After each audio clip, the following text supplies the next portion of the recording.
Good afternoon, everyone. Welcome to our latest webinar, Getting Care Minutes Right. We've got a great session for everyone today, great panel, and also a very topical area that I think a lot of people are going to be interested in. So we're very excited to take you through some data today, talk to some of our panelists, hear from others in the industry, and learn a bit more about what you can also do to help get care minutes right, and plan out what you need to do, especially with the upcoming changes. First off today, we'd always like to do an acknowledgement of country. We welcome and acknowledge the traditional custodians of country throughout Australia and their connections to land, sea and community. We pay our respects to their elders past, present, and extend that respect to all Aboriginal and Torres Strait Islanders people today that may be watching and listening in. So to give you a bit of a breakdown of what we're doing today, our agenda, we'll kick it off obviously with our original welcome here. Then we're going to dive into our survey findings, as we always do, go through some of those poll questions that many of you would have completed when you are registered for today's webinar. Then we're going to dive into some data insights, and Tyler's going to be presenting that and what he's seeing with some of the data that's coming through. Then we're going to go across into our panel discussion to hear from some of the industry and some providers and what they're currently doing with their care minutes. And then we're also going then into another session to managing care minutes and financial outcomes with Ken from HealthChen. And then we're going to hear some more from the panel, more questions. And as always, we've always got our Q&A open and waiting and ready for your questions. And then we will wrap it up, hopefully on time today, right on 1 o'clock is the aim. So as I said, please ask questions. There will be chat will be monitored by Chris from the team. Always please ask those through, and then we will dive into those at the very end of the session, and we'll come back and look back with our panelists and go through those. Housekeeping again, we are recording the session, so if anyone has any audio or technical difficulties, there will be a recording available, so you will be able to watch this back or share with your colleagues as well. This event also qualifies for 1 CPD point. Please add that into your logs if you are registered for that and you're getting those points. So to dive straight into our poll results, the very first question we asked was, are you confident your organisation is fully funded to meet your compliance targets? So looking at our results here, so it was pretty even, obviously, with the two main ones, which was great to see. Yes, we track this closely with 45%. That's good to see. 42% somewhat. We're aware, but not monitoring this daily. And then obviously there's a handful, as always, of people that are unsure. They're not currently looking at their care minutes. So I assume there'll be some of those key questions coming from some of those members joining us today to find out from the panelists how they can become sure and be able to track that closely and confident with those compliance targets. Next one was, what's your biggest concern right now when it comes to care minutes? And again, very, very split here. So obviously 28% concerned around missing compliance targets, 21% delivering care without funding, and then 28% overspending on workforce. So quite an even split between those different areas that are all focusing on probably different areas in their departments. And again, it's another key topic that we will cover off today about those different groups all working together, looking at the whole domain of care minute management. And then we also had inaccurate or delayed reporting at 13%, and not sure where to focus, 10%. So again, hopefully some of those people that have registered and watching in today will hopefully get some focus of where they can work on their care minutes and stay on top of their compliance requirements. Next was, do you currently track roster overspend related to care minutes delivery? 49% said yes, they've got clear visibility. So again, that's fantastic. That's great to see that so many are on top of that and have that visibility. But 37% only partially. They review it occasionally. And then again, similar to some of our other results, there's that 10% not yet, planning to, and 5% don't monitor this currently at all. Next up, what would most help you optimize care minutes and funding alignment? So 35% are looking for better visibility of real-time performance. 25% are looking for cross-team collaboration between clinical, finance, workforce, and compliance. 23% are looking for tools and technology to manage and model roster impact. And 15% are looking for more practical guidance from the department around their care minutes and funding alignment. And then 2% for external advisory support. So obviously there are lots of different tools to help you. And again, we will cover a number of those options around advisory support, software solutions, and how you can get better visibility of that as well. So now I'm going to hand it over to Tyler, who leads the data team here at Mirrors, to take us through some of the trends and the information that he's seeing from the numbers. Yeah, thanks, Ben.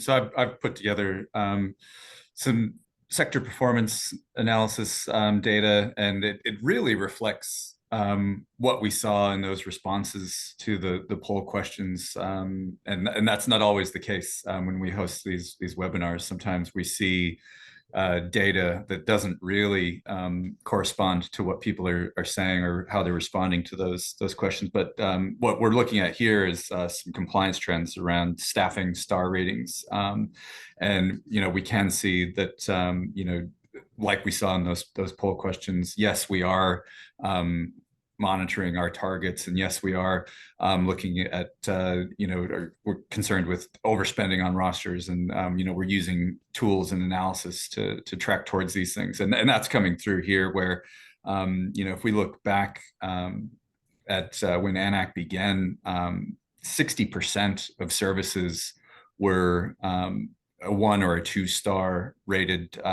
operation, and a quarter, almost 1 in 4 services were operating in a 1-star capacity. And then moving forward to December last year, obviously October last year, we had that jump to 215 minutes from 200, and we did expect to see a bit of a backslide in that 2-year trend, but it wasn't really as pronounced as it could have been.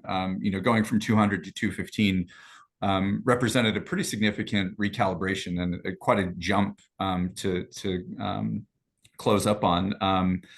But what we can see here is 4s and 5s did dip a little bit, but so did the 1-star. So that 1 in 4 services continued to slide even when we had to go up to 215 minutes, and now that 1-star rated group is less than 1 in 100 services sector-wide. So that being next to 0, I would expect that 2-star rated services will be the next to follow that same trend line down to 0.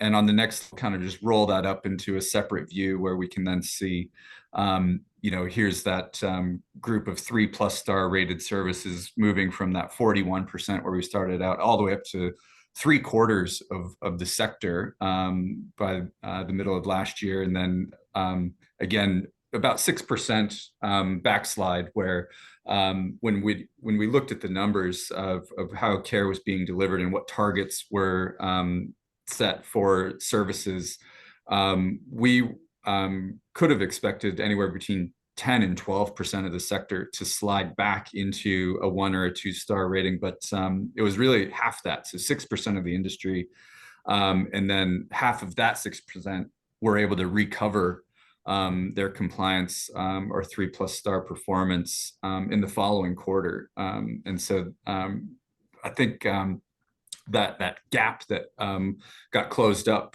from the start of AN-ACC, I mean, it's really impressive. And what really, I guess, makes it much more noteworthy are the compounding factors that went into that. And so the first factor on the next slide is the AN-ACC claim profile, where when AN-ACC started, the average target for the industry was 195.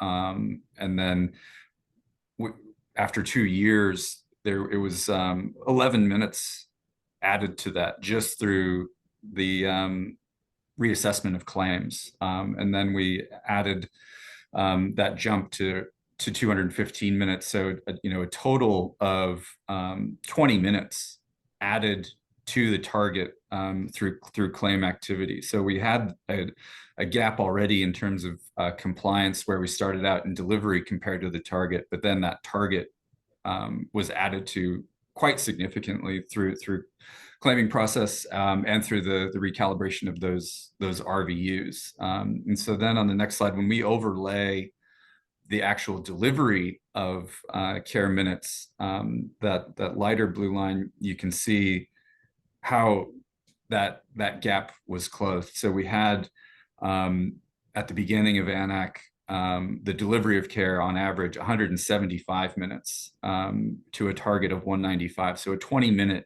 gap. And like I said, there was 20 minutes added to the targets over that period. So essentially 40 minutes that needed to be closed up. What we also need to factor into that is that over that same period, occupancy was also growing. So the industry saw around 6% added to the sector's occupancy, and that total headcount of care recipients has an even more significant impact in what has to be provided in terms of rostered hours than the case mix or the claim activity. And so not only is it that 40 extra minutes, but it's across a greater resident population. And of course, at higher wages. So unprecedented wage rises throughout that period as well. So really daunting compounding factors going into complicating how we were able to achieve these types of results. And then on my last slide, we'll just have a look at some financial headline performance. So again, at the beginning of AN-ACC, the average surplus or deficit for the industry was an $11 deficit per resident per day. And then over that same period to where we ended up sort of as of today, completely reversed that into an $11 surplus. And so I think all of these sort of trends aligned really are telling me that we can achieve compliance to our care minute targets, and we can do it sustainably. And the providers that are being really successful in being compliant with their care minute targets, having adequate provision of care, and also realizing a funding surplus are those that are really closely aligning their rosters to their resident claim profiles and using those targets as a guide to align how they reassess residents and how they put rosters together, so they're not at risk of overshooting that target and overspending on the roster. So, having unfunded care time, again, like we saw in those poll results, we need to be concerned about compliance, but we need to be concerned about overspending on roster, and getting that balance right is the only way to align to these sector trends that we're seeing. So it is entirely possible, and I think that's largely what we'll hear from our panelists, and see exactly how they've coped with this dynamic over the past few years. Thanks, Ben. Fantastic. Thanks, Tyler. That's great information. Great for everyone to sort of see that. Was there anything that grabbed you, Tyler? Was there anything that when you were doing the numbers and starting to put this information together that really surprised you, or well, I think when you look at the cost of rosters, so we had increase in occupancy, huge increase in case mix, huge increase in wages. So I think on average, the cost per hour of care delivered conservatively has gone up 20%, maybe even closer to 30% over the past 3 years. When you look at the Fair Work results and the way providers have responded to that and what they've needed to do to be competitive in the job market, so to attract workers, so that was pretty surprising when I sort of aggregated all of that. We've had occupancy higher, wages higher, case mix higher, targets higher. All of that means that the number of hours and the cost per hour is higher. And so you would think, how is it even possible to then turn a deficit into a surplus in that environment? But the subsidy funding that we realize now through AN-ACC is gone up even more. So we've had 40 to 45% increases in subsidy revenue, where I think when we parted ways with ACFI, Commonwealth expenditure on ACFI subsidy was in the neighborhood of $15 billion annually. AN-ACC now, we would be looking at like between $22 and $23 billion as a Commonwealth expenditure. And that is really the crux of how we've gone from really being in survival mode to now having opportunities to really thrive in this industry, and as providers have an adequate foundation of subsidy funding to provide adequate care and really try to achieve the best care outcomes that are possible in this sector. Fantastic. And that is a perfect segue, Tyler. So thank you so much for the data, and thank you for sharing all those insights, because now we're going to actually move on and actually talk to some providers. So joining our panel today, we've got a great cast joining us. We've got John Ashby, the General Manager of Business Sustainability at Widden. We've got Lynn Tong, the Finance Business Partner at RAFA WA.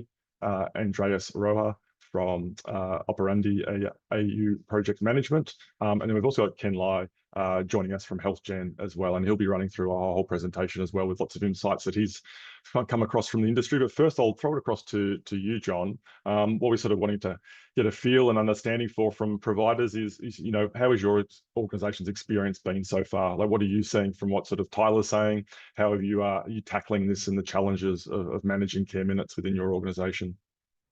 Oh, look, thanks very much, Ben.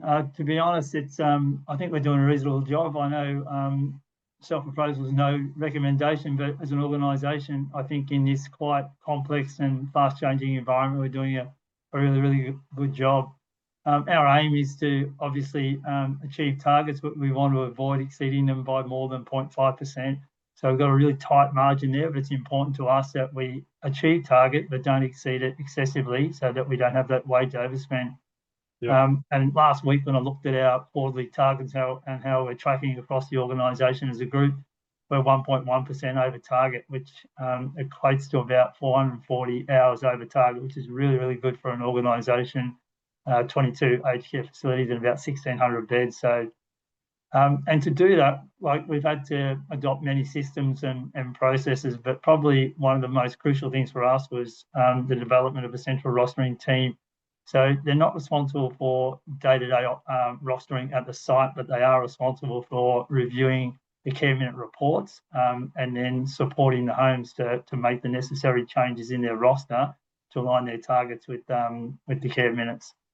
And then we have, so we run these weekly reports that we share with the team, and then we meet with our facility managers and RGMs on a fortnightly basis to review their results and provide guidance on adjustments that they need to make. So I think all in all, from an organisational perspective in terms of how we're tracking against the targets, we're doing a really, really good job in a very complex and dynamic environment. They're constantly changing. Yeah, and I'm assuming that's evolved, John, from obviously ACFI to AN-ACC and just learning how best to manage the care minutes and the transition from one funding model to a completely different funding model and process. Oh, absolutely. You go back to October 2023 when it was implemented. Not a lot known about it, and obviously our facility managers have a lot on their plate as it is. So this is just a new complexity around funding models, and so there was a lot of training, a lot of education. A lot of adaptations with systems and processes. I think what we've seen over time is that we've been able to transition to a position where we have good visibility of how we're tracking against targets, and we understand what levers to pull in order to align rosters with care minute targets. So yeah, it hasn't happened quickly, but right now we're in a really good position to focus on efficiencies, and that's our priority. So early days, it was just making sure we were meeting targets. Now we're really focused on making sure that we are monitoring our overspend and making sure we operate within a tight ratio so that we're not inadvertently affecting our wage budget. Yep, fantastic. Well, thank you so much for those insights from your organisation. I might now pass it across to Lynn from RAFA and WA. Would you want to tell us about your organisation's experience so far and how you've sort of been managing care minutes? And is it similar to John's, or have you gone down a different journey? Thanks, Ben. Yeah, so we've taken a very similar approach to John at Whidden. So we're a smaller organisation. At RAFA, we have 447 beds spread across 5 sites, all metropolitan Perth. We are currently meeting 3 stars in staffing and 4 stars overall at all of our sites. It's been a journey. It's been full of challenges, as you all know, to really get to where we are today. Unique to RAFA, during this time, we also negotiated and finalised our EBA in light of the Fair Work Commission work value case. So it's really been a hectic couple of years for us. But I think we've laid some good groundwork to put RAFA into a really good position in terms of care minute compliance. However, in terms of getting care minutes right and limiting underfunded care minutes, it's something we're going to continue to strive for, depending on what other changes to weightings or rules that the department brings in. So Yes. in trying to find that balance between care minutes and compliance and AN-ACC funding, I think a key driver contributing to sort of our success is that really strong cross-departmental collaboration between all of the organisations, so everyone from finance, P&C, the clinical team, hospitality, governance, really coming to the table to contribute. So, you know, we really understand that care minutes and funding is now not just a finance issue, it's you know, one that the whole organisation is focused on. So how do we manage and monitor our care minutes? Well, we needed data, and at the beginning of our journey a couple of years ago, the only way we'd be able to see how we performed against care minute targets was after reporting of the QFR, and obviously that was way too late. So, you know, we got to work. We reviewed how we were using our rostering system. Is it set up? Is it fit for purpose? Are we utilising the features that it has available to us so that it allows us to capture employee time in the categories and the cost centres that we need? How do we identify COVID support shifts? How do we account for time of staff that are not rostered, such as our facility managers and our clinical care managers, who do spend a considerable amount of time on direct care? So we asked the questions, and we worked with our P&C team and our IT team to sort of set the system up to get us the answers that we need. So once we were happy with the data, we set out with the goal of trying to, you know, understand how much time our staff spend on direct care. So we did this by conducting time emotion studies and staff surveys. From there, we developed our care minute policy to really define the roles and the activities of our staff. That, you know, what do they do that is compliant under the new definition of PCWs and direct care? And we engaged our friends at Mirrors to help us review our time allocations and our policies to make sure that we were sort of heading in the right direction. During this time, we also had a care time assessment from the department at one of our sites. And I'm glad to say that we did pass with flying colours. So that gave us the confidence that we needed to continue with it. We then, with all of this, internally built our own care minute monitoring dashboard that pulls data like occupancy, AN-ACC, employee time and attendance data from various systems. And this dashboard is really crucial in allowing us to monitor how we track against our care minute targets on a fortnightly basis so that we can make these adjustments to our rosters if required. And it also allows us to see what percentage of the target are we achieving and the potential underfunded care minutes. So we have a pretty good idea of where we're going to land before the end of the quarter. We set up care minute focus groups meetings consisting of P&C, finance, rostering, and the clinical team who, well, we all meet fortnightly to discuss care minutes and AN-ACC. We utilize Mirrors metrics quite a lot. It's a particularly handy tool for us, especially our AN-ACC coordinators who, you know, run forecasts and use the scenario planning tool quite a bit, just to understand the impacts of AN-ACC and reclasses on care minutes. But now we have a business systems and intelligence team that is building a data warehouse for us in various dashboards. So we're hoping that will help with, the expediency of the data that we're able to pull, so we can even potentially get real-time data going forward. Fantastic. That sounds like you're really on top of lots of things. And I think similar to John, it sounds like one of the key things that's coming, I guess, from the providers is that it's that cross collaboration between teams, and that relationship between, you've got the care staff working, providing clinical care, and obviously looking at the AN-ACC classification side of it. And then you've got rostering teams, and finance teams looking at the care minute obligations and compliance aspects as well. So everyone really needs to be working together, to be able to stay on top and maintain across the board all those different areas. Yeah, absolutely. Yeah. Fantastic. Thank you. Now on to Andreas from Operendi, obviously coming from a slightly different view. What have you found with your clients and the work that you've done within the industry across care minutes? Hi, thanks, Ben. So we have specialized on advising and consulting the non-for-profit sector, which is a different sector. It doesn't have so much investment tools, and sometimes the ability to drive workforce updates and technology upgrades are so expensive. So for us, it's been monitoring minimum care minutes, but also giving them some background, some clinical background, has been quite important. And in that, we've learned in the process for the last 3 years, we learned 3 things mainly. The need to automate, the need to delegate in the automation, and the need to trust the process. So trust change, trust the regulators, and trust data. So Mirus and the different providers that are sort of collaborating in that has been important for us to also build and feed back that data to the different stakeholders and regulators that are working on this. Perhaps my key takeaway is minimum care minutes is one of the main factors that we have to measure and monitor closely for AN-ACC purposes and healthy funding and accurate clinical levels.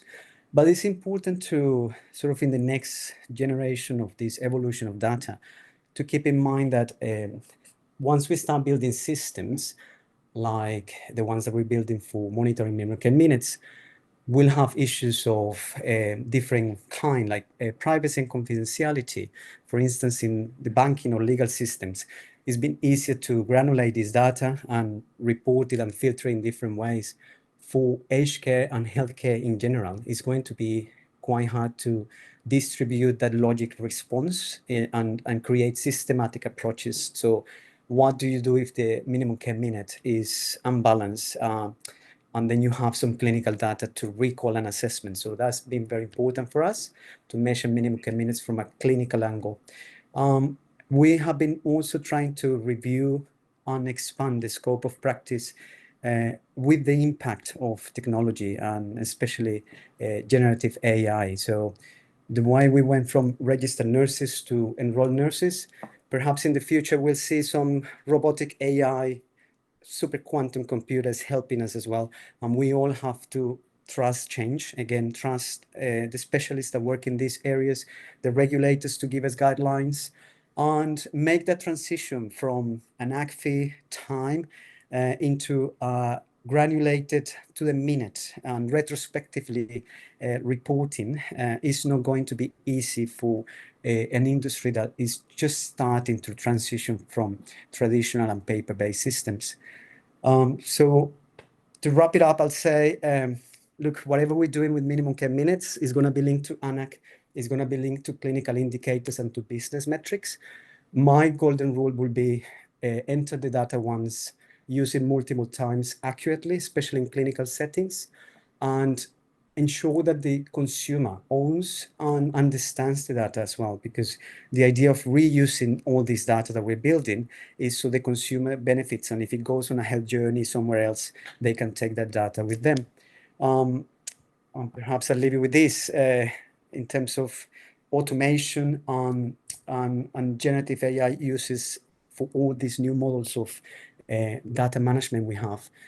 In my view, less is best. Our clinicians are exhausted. Our workforce is not prepared to also adopt such huge amount of technology in a short space of time. Also in healthcare, sharing is caring. So data is going to have to go everywhere. And we have to be mindful in aged care that we have a specialized system where we have just a huge amount of data, and it encompasses the whole lifespan of a person. Where is that data going to end up? And who will have access to that data? What professional, at what level, is something that we have to think seriously moving forward, because all the industries like banking and legal systems have already designed those things, and they have, you know, privacy and confidentiality to move forward. We're going to have to introduce that.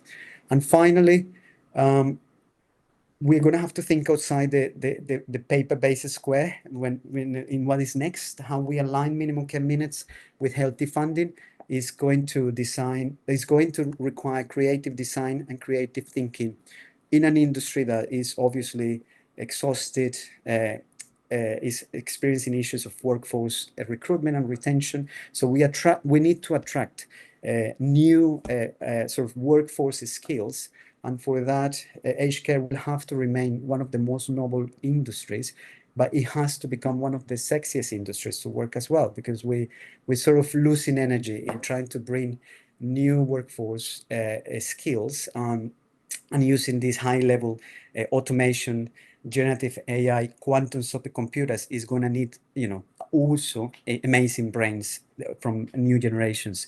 So thank you for your time. Yeah, good luck to everyone.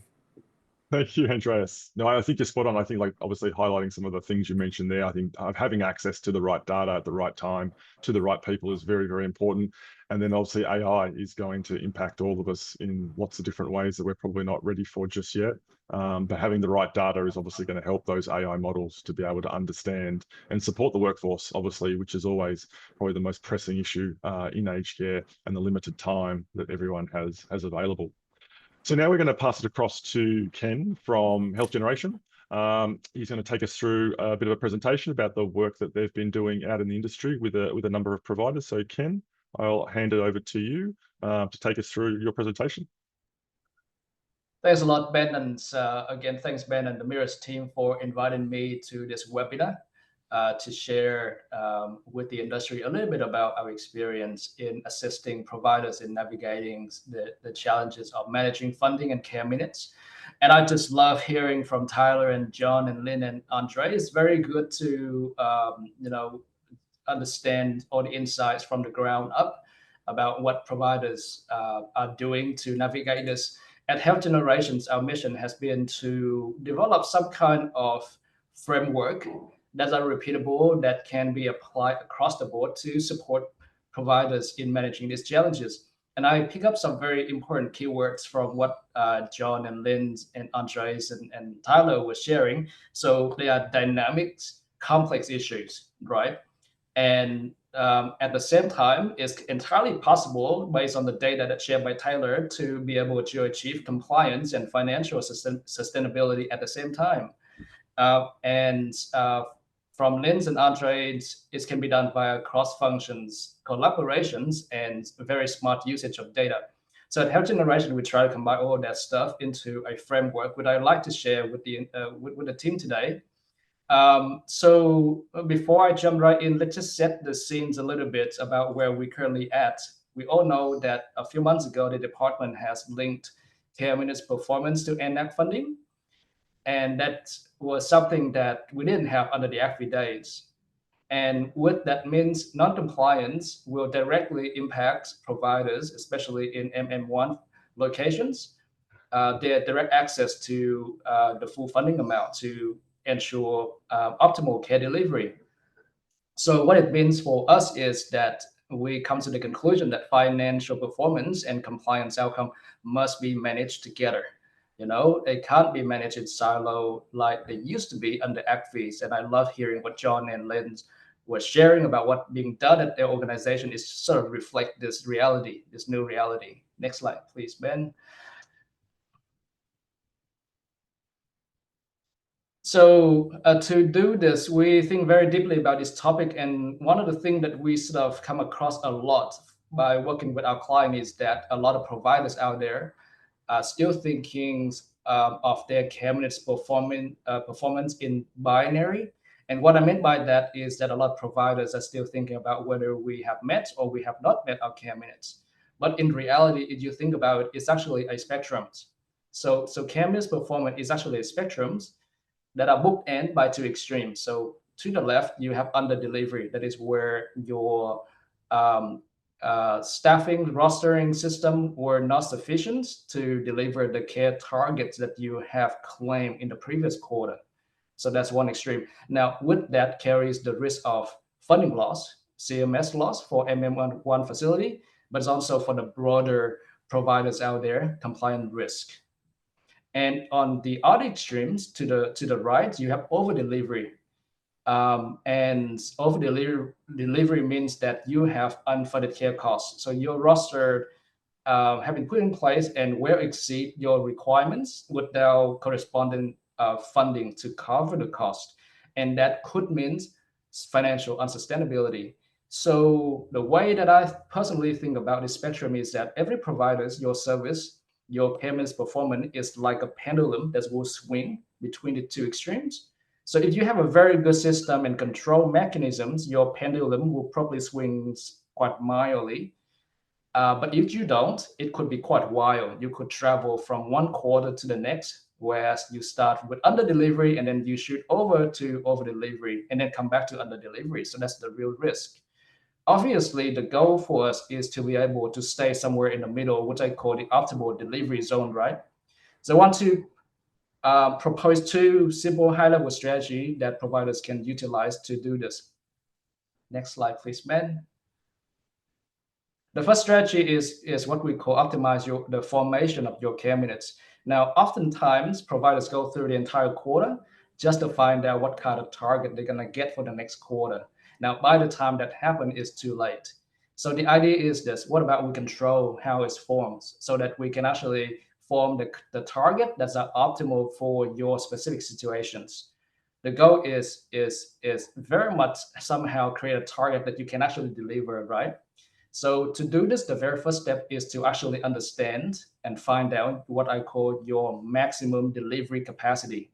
So this can be done by a rigorous process of comprehensive workforce review and planning before the quarter actually starts, to actually sit down, work out with your rostering teams, what is the maximum amounts of care minutes that your roster can handle. And that would include including casual pools, your access to agency resources, and your regular rosters, right? So once you have an idea about what is your maximum capacity, you can go through to the next step, which is to actively drive your AN-ACC case mix to then align with your capacities.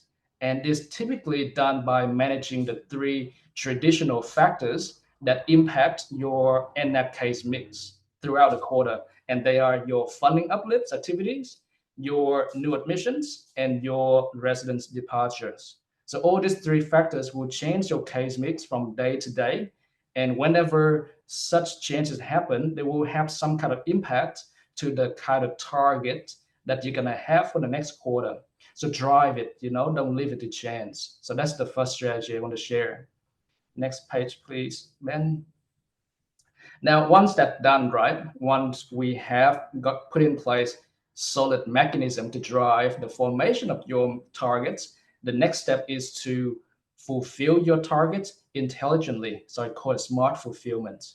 Now, what I mean by this is this. Again, it's a spectrum of performance. You can have 100% fulfillment rate of your care minutes target, or you can have 105%, or like what John was sharing, that his organization was aiming for 100.05, I think, as the margins, to ensure that the pendulum doesn't swing too much to overspendings, and it doesn't swing too much the other end to under delivery, right?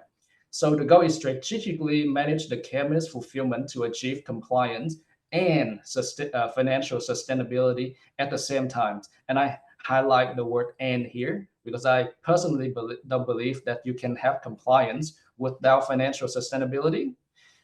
and is absolutely not a good idea to aim just solely for financial sustainability, maximizing your funding without ensuring that you're compliant, right? So that is by avoiding the two extremes of the spectrums. How do we do this? Number one, before the quarter starts, set a strategic care minutes fulfillment target for your service. What is it that you want to fulfill? Is it 100%, 101, 2, 3, 4, 5, whatever it might be, right? So we need to start with that. Start with the end in mind.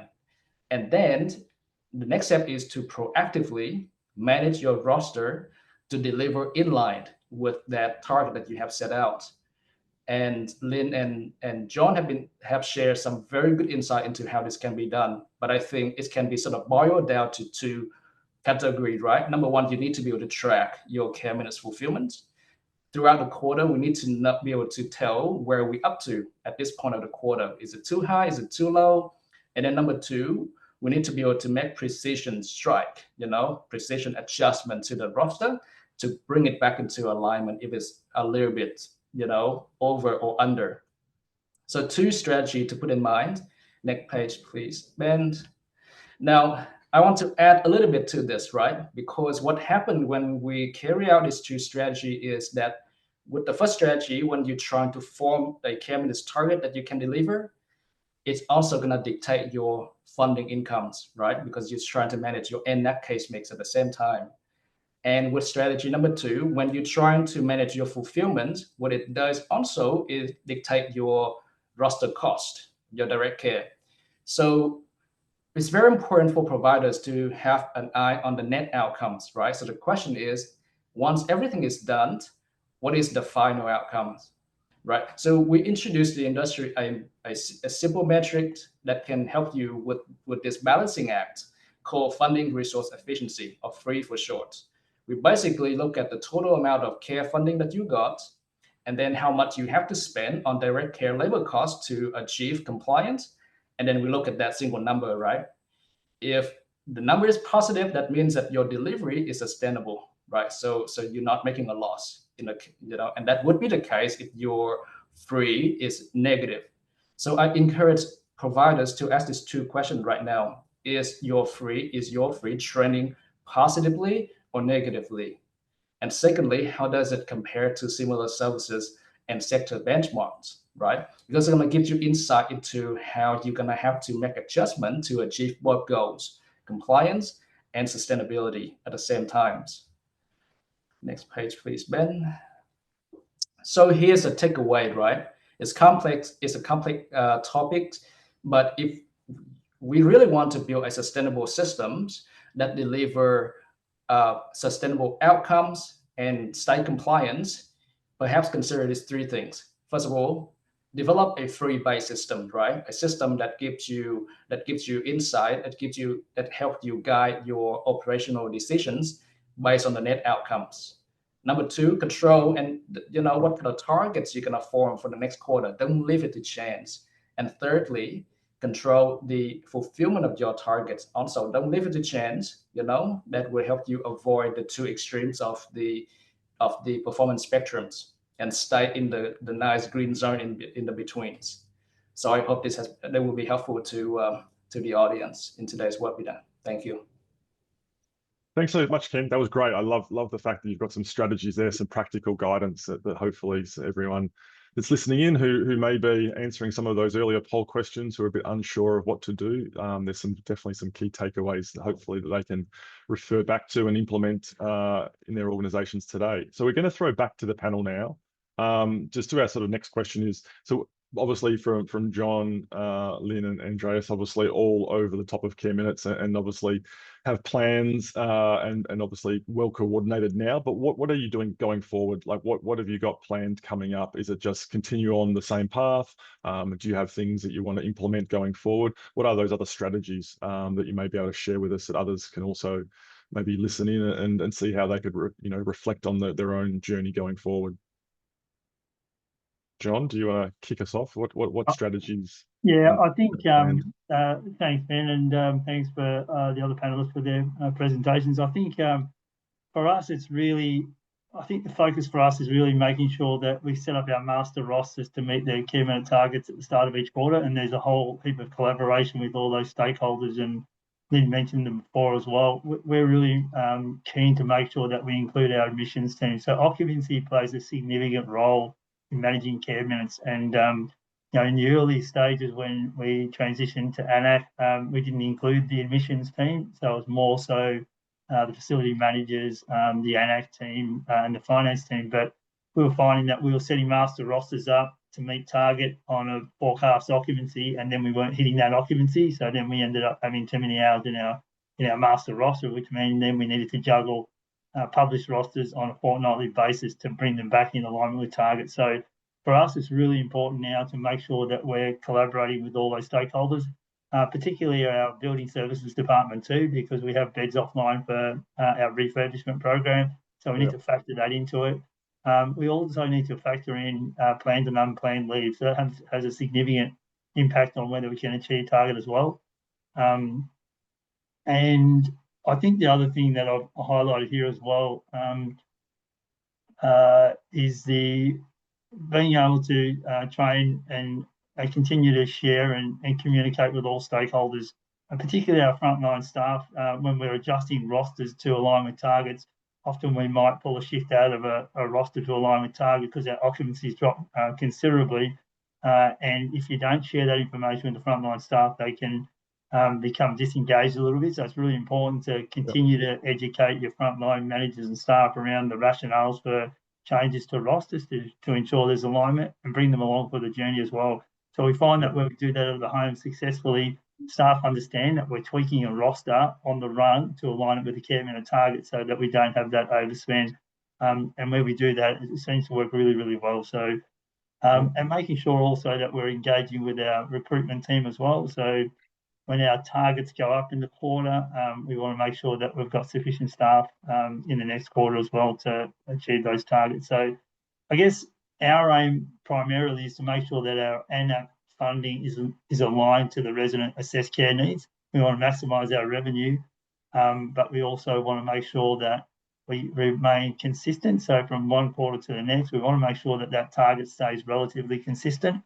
So if the target's 220, we want to try and hit that 220 again in the next quarter. And the reason for that, early days, we were having significant variations in the care minute target from one quarter to the next, which was very unstable in the roster and for staff and residents. So then we'd have to add, 200 or 300 hours in the roster or potentially remove that. So our focus with our central rostering team and our AN-ACC team is to make sure, and we're using Mirror's metrics for this component as well, which I found very, very beneficial, to make sure that we're looking at our current resident profile, our AN-ACC profile, and making sure that's closely aligned to the target so that we're getting a master roster that's fully funded, but we're also making sure that in the next quarter there's not a significant variation from the current quarter, and then our rosters can remain relatively stable and improving stability for our residents and also for our staff. We found that really, really important. So that's probably our main focus right now, is just making sure there's consistency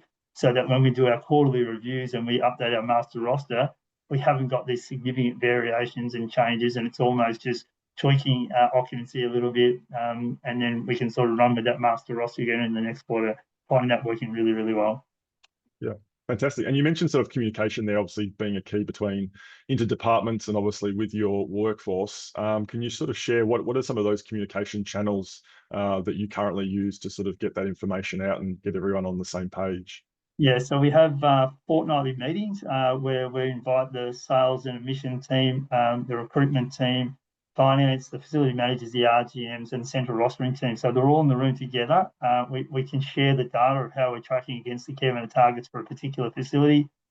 If it's significantly over target and we haven't reached our forecast occupancy level, then there's a focus then for the sales and admissions team to look at what's in the pipeline, the wait list. Can we lift that occupancy up to offset that overspend in wages? So we weren't doing that. If you go back probably 12 months ago, we weren't doing that. So that's the evolution now, where we're looking at having all those teams involved in the discussion.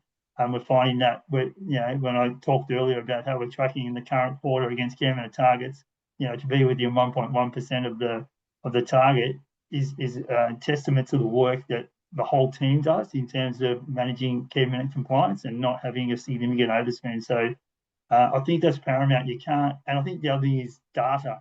Making sure you've got accurate, reliable data to inform those decisions. So when you come to these meetings, you've got all this data that's accurate, reliable, and you can share that with the teams, and then the teams can make appropriately informed decisions to make sure that we're right on line with target and we don't have that overspend. Is really, really critical.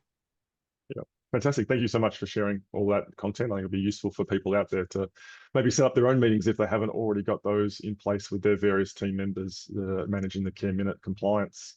Lynn, same question for you. What are you looking at going forward? What strategies can you advise? Obviously, you've already got a great plan now, but are you making improvements to that? Is it evolving?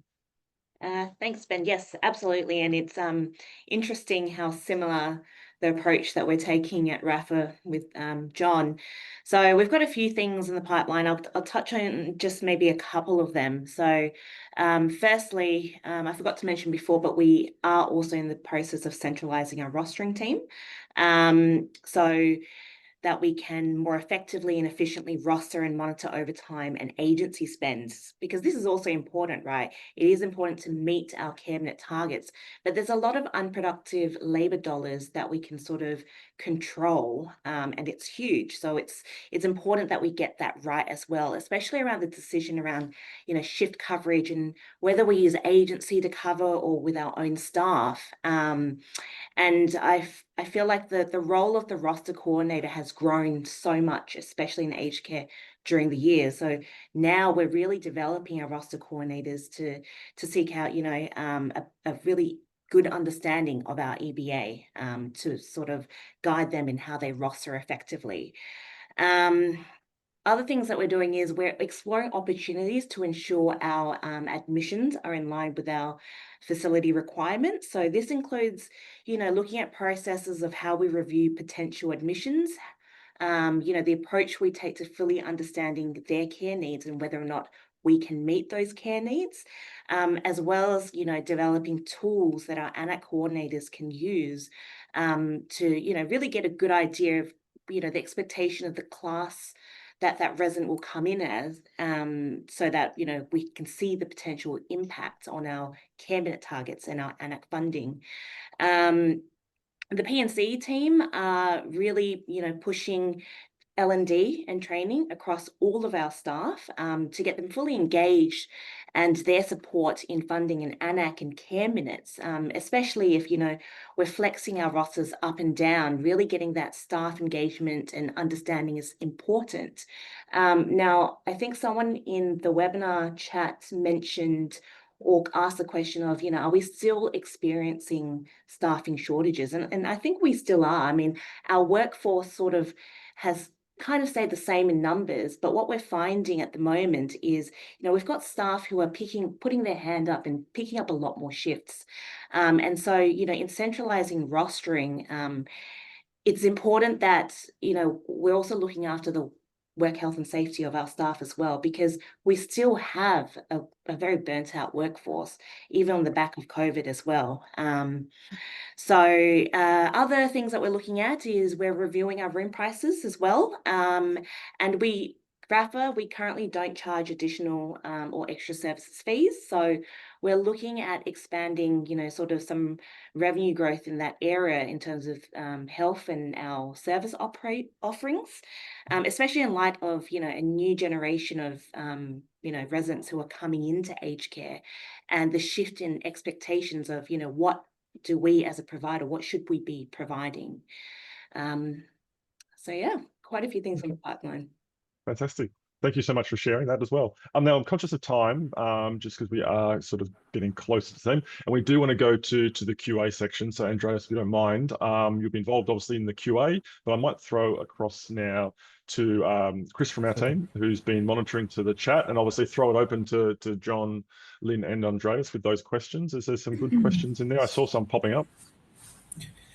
Yeah, thanks, Ben. And this would be a question for John, Lynn, and Andreas. And John, you touched on it a little bit as well, but curious from Anthony, curious to hear the means used by providers to flex their labour costs and quickly respond to a change in resident acuity or drop in occupancy.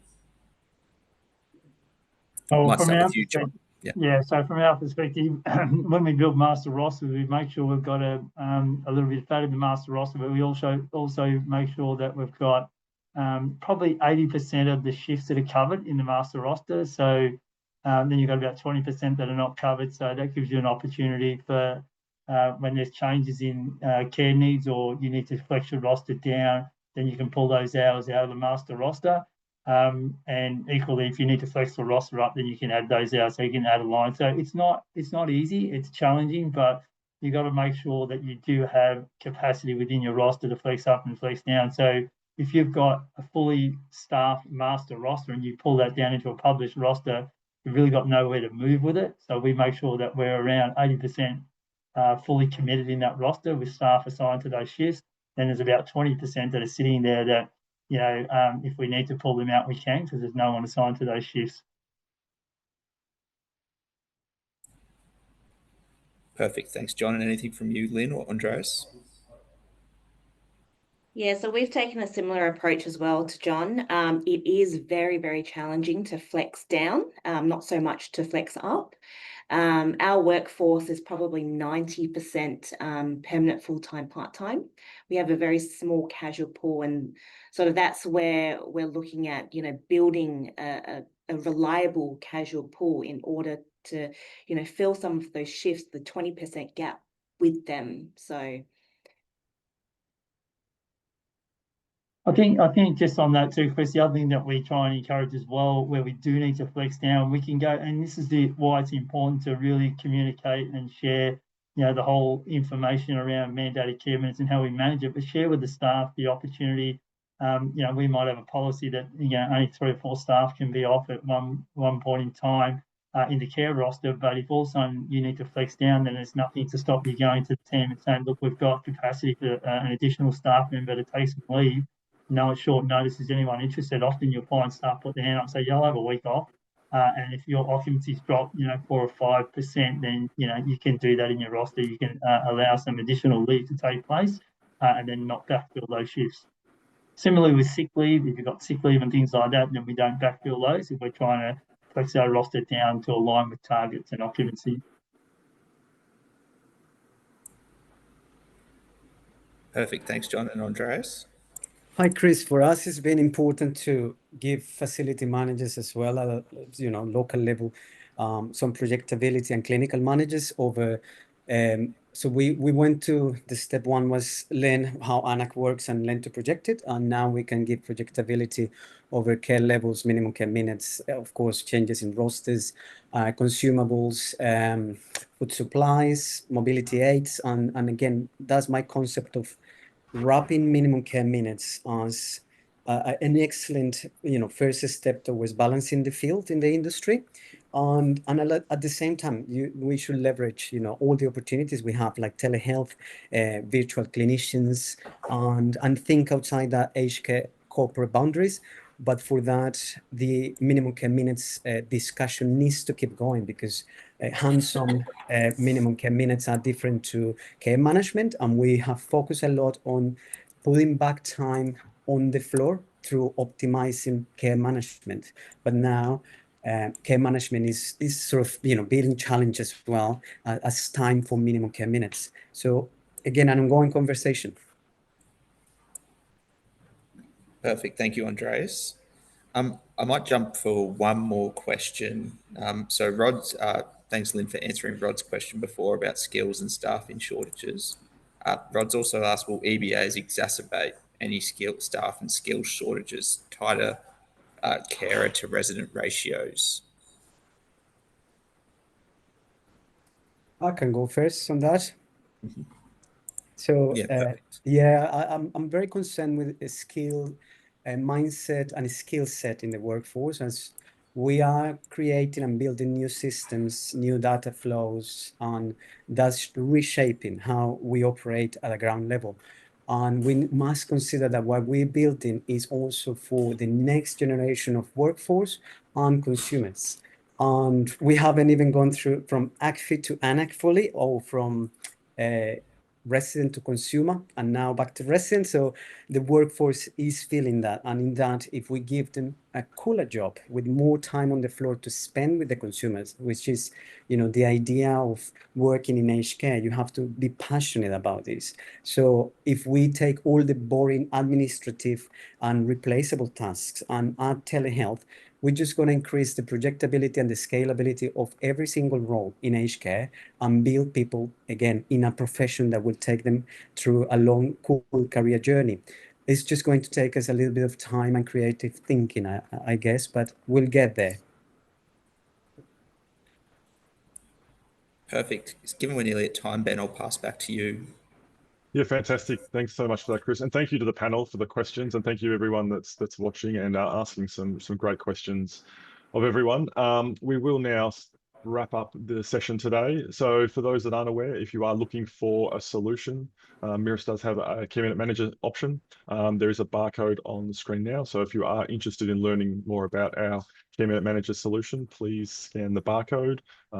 If you can't get that or it's not working for some reason on your screen, you can always go to the website and you'll also find the Care Minute Manager solution available on that as well. And with other things we can also offer as well, if you need some support with anything with your Care Minute compliance, we do offer funding reports. So there is a free report available. So again, please scan the code. Otherwise, you can also access all of this from the website. And there's also a Care Minute policy review. So if you do need some support on making sure that your policies are all documented and correct and you want someone else to have a look over them, we can also provide that service for you as well. So on to our next webinar coming up on the 28th of August. We're going to be doing a flow on from this webinar. So we're going on to rostering for financial stability, sustainability, should I say. So we'll be having that session on the 28th of August. Again, QR code available. There'll also be email communications coming through to register for that. And they'll be looking a bit more around the financial aspects of that flowing on from Care Minute Management. So thank you again. Thank you to our panelists. Thank you to Ken for helping to present today. And thank you for your time. And we wish you all well. Have a good day. Bye. Thank you. And see ya. Thank Bye-bye. you.